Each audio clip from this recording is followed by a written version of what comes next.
Hello and welcome to this breakdown of Maul Shadow Lord, episode 7 and 8. Might be a long one because a lot happens in these two episodes. I think these are the two fastest paced and the most to cover. So this will probably be the longest video. I'll be surprised if it's not my longest breakdown of anything, but there's going to be a lot to get into, so I will be ready for that. And let's get into it. So first off, we see Devon and Riley following Maul, and they try and escape, and Maul, obviously we see Maul's anger, and we've seen more of a controlled anger through Maul throughout the whole series. However, these two chapters, it changes dramatically. Everything changes with his anger and how he controls it. He just completely lashes out at times, and we haven't seen that so far. I can't think too much in this series so far. And earlier we were saying that his anger's been more controlled, and it's more controlled now. However, that's not the case when it comes to these two chapters. They duel, and the Empire have a probe droid that spots them dueling, and then the Empire show up and they know they're in trouble. And then I'm gonna get into Riley gets caught by the Empire. Devon tries to fling on to save him, but she falls off, and then she finds Daki and Lawson. And then we see Two Boots with the Lieutenant is the next point I want to talk about. And this shows early signs. This is the point I realised. I think the Two Boots might actually turn, which we'll get onto later, and turn back to his, senses, which I thought would have been impossible through programming. I don't know exactly if I'm just being too kind to this. Maybe this is just, I didn't mind this. I think some people won't like it, however I didn't really mind it. Tell me if you found it stupid, but personally I found it okay, and I might change my opinions on this. Maybe I'm being a bit too nice. However, we do see these early signs, which are him and the Lieutenant arguing about Riley getting tucked in, and that he can't deal with any of the questioning, and he doesn't have to say anything. But yeah, they were just the early signs we see. And there's a bit of a break here, which Maul's syndicates are trying to escape, and we see early signs of them falling apart, with them saying, let's not take the credit, to kind of slow us down. Then the Empire find them again, and I'm going to dissect this in two parts. I'm going to go on to this firstly. Some of the syndicates tried to escape. Now we see this, and it was quite surprising, to be honest. Some of the Zabraks are like, obviously these aren't Zabraks. Yeah, it was kind of a surprise to see this. And obviously the others are holding off the Empire, and they're just escaping, but they got shot down straight away, and I presume all three of them are dead. There's no comeback from that person, unless you're like force sensitive or something. But yeah, I think they're definitely dead, to say the least. Then to round up this first chapter of the two, chapter 7, but the first one of this week, we see Maul. Obviously this was beforehand, but I wanted to leave this till now just because I wanted to split into two parts. We see Maul and the two Inquisitors have a duel. I'm pretty sure one of the Inquisitors is I can't remember his name from Ahsoka, but I'm pretty sure that's him. If you've watched Ahsoka, you know who I'm on about. However, besides the point, the two Inquisitors and Maul engage in a duel, and Maul actually holds his own, you could say, but his leg malfunctions a lot. What do you want about the leg malfunctions? He knows maybe it's just unlucky going against him. Maybe he's not powerful to beat the both of them. However, I thought we might have seen Vader. I don't think we'll see Vader now. Something's telling me we're not going to see Vader now, even though I've been so adamant we're going to see Vader. Because there is a season 2, and there's always, we'll see next week, won't we?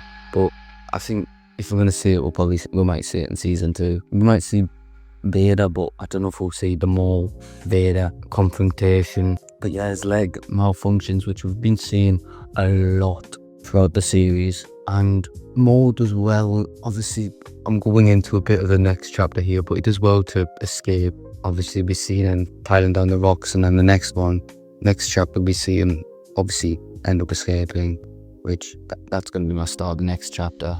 But yeah. Now, as I predicted, Khaleesi wasn't just transferred. She was either killed or imprisoned, and she had been killed by the Empire, is what someone tells Two Boots. And Two Boots uses this news to fully go against the Empire and help Spidey escape, which he was successful in doing.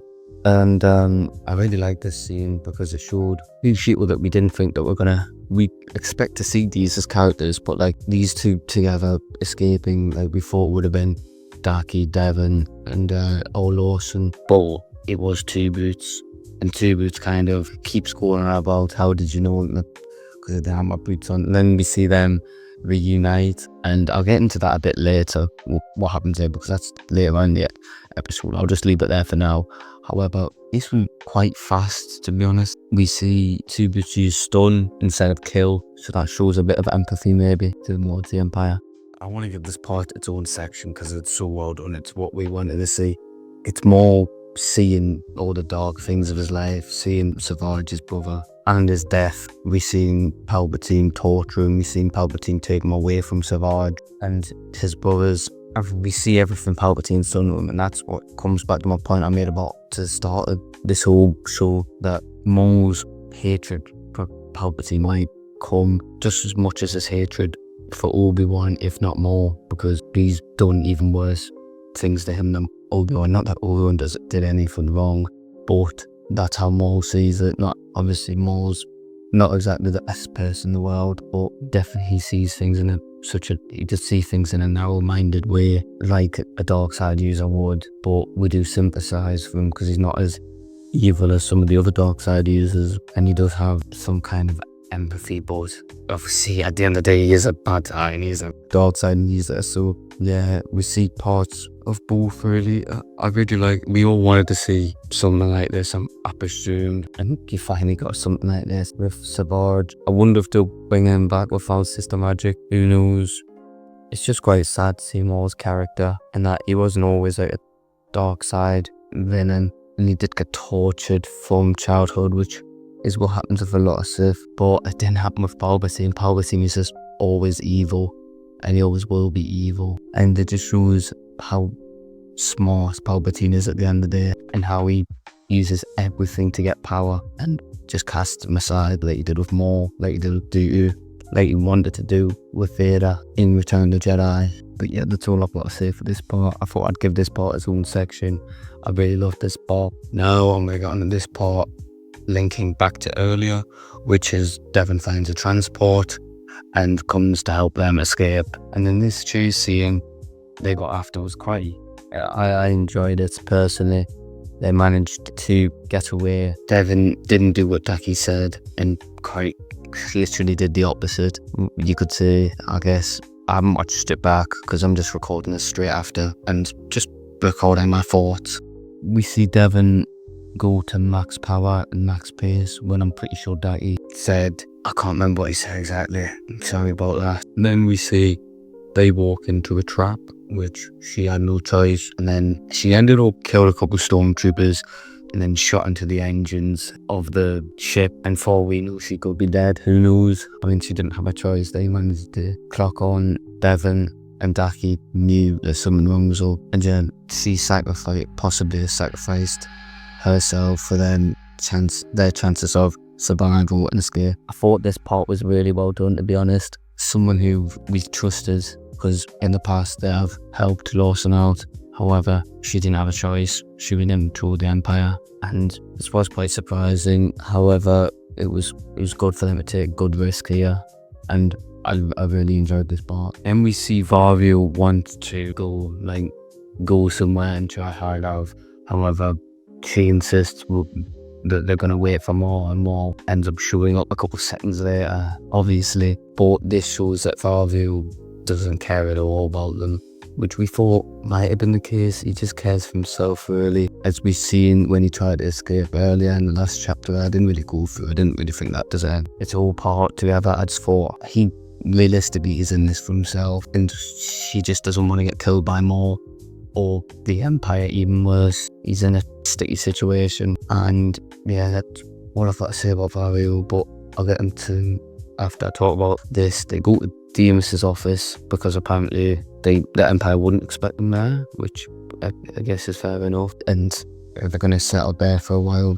Who knows, in next chapter we'll probably see a bit more and what happens. However, then to end off, we see that Vario gets a call from Crimson Dawn. Now, we've seen Crimson Dawn in Solo. I don't know if we've seen Crimson Dawn in anything else like Rebels, but we know Maul was the leader of Crimson Dawn after Solo. Now, this will be a chance for Maul, and maybe we'll see how he becomes Crimson Dawn leader next season. But yeah, who knows? I don't want to go into too much detail about this because I don't really know what to say. Other than that, really, don't have much to predict about this. I'm quite uncertain. I'll just go into my final thoughts now. Now, my final thoughts is this was the best week, personally.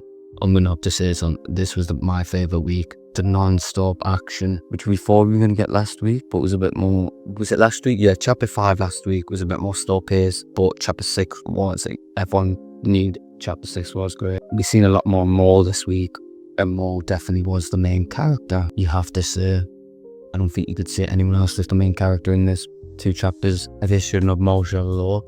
Every week I get blown away by the animation. I don't know how it's this good. I don't know how Star Wars animations got this good. Fair play to Disney for that. And this has been great so far. And Sam Witwer again showing how good he plays Maul throughout these two chapters especially shows how good he is at playing Maul. And for next week, I think he can predict. I don't know if Maul will get captured by the Empire or not. I don't think he will. I don't know. Maybe Daki will die. I can't see Devon dying. I don't know if Maul will get... Maul might be alone after this 2 chapters a year, but I doubt it with the Crimson Dawn thing. Vario could die, I guess. I'm not too sure. Something I didn't go through, but feel like is worth it. Maul gets questioned from her about, is Devon clouding his vision?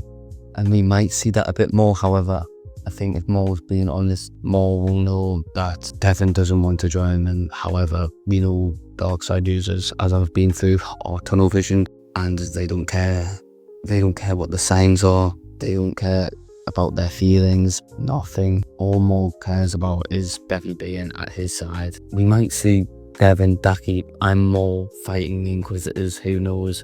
I mean, I'm not too sure if we will see this. However, I think it's definitely in the realms of possibility for next week. However, that next week will be amazing. And that will be the conclusion of this so far amazing season 1. Hopefully it doesn't have an ending like, I don't know, some awful ending. But I think it's hard for them to mess it up from here, personally. However, yeah, that's what I've got to say for today. Today's 2 introductions. I don't know when this video will be out. I hope it'll be out about Tuesday, and I've got another video planned this week. So yeah, if you enjoyed the video, please like and subscribe. Maybe drop a comment on what your opinions of Maul Shadow Lord chapter 7 and 8 were. However, for now, I'll see you until I've got another video coming soon, but that's been pre-recorded. This one will drop first though, because I want this one to drop first, because I feel like it's more important to cover this first compared to the other one that's just a bit more of a random video. That's not really news, it's just maybe an informative video if you like. But yeah, I'll see you later.